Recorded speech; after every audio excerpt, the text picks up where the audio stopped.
Have you ever noticed how some spaces feel just easier to be in? Hi everyone and welcome to Feng Shui Wednesdays. I'm Karen, and in this series I'm sharing some simple practical ideas around space, energy and flow. Nothing complicated. Because if you think about it, we spend a lot of time trying to improve ourselves, to be more focused, more disciplined, more productive. But we don't often look at the space we're in while we're doing all of that. I first came across Feng Shui back in 2021. I did a basic course and was fascinated. Since then, I've gone much deeper and I'm soon to be certified as a Diamond Feng Shui consultant, having trained with Marie Diamond, a leading Feng Shui master. And honestly, what I've learned since has completely changed how I think about space, energy and performance. Because here's what I've realized. A lot of the time, when things feel hard, when focus drops, or decisions feel slower, we assume it's us.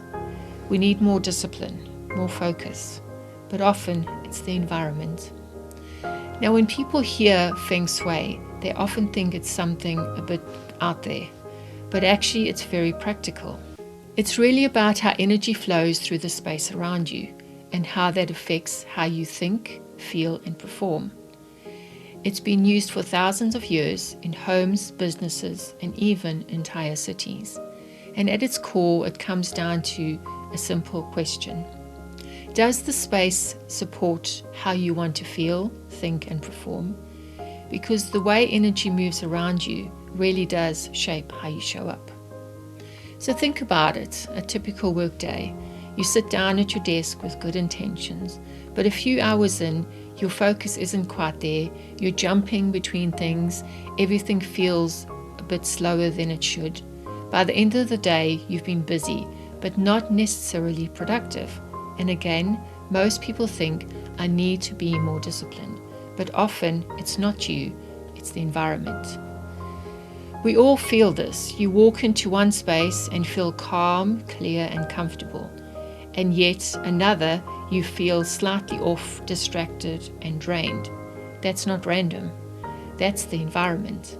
And when you're spending hours in a space like that, it all adds up. Now look at your workspace. Is it clear or is it busy? Papers, cables, things you haven't dealt with.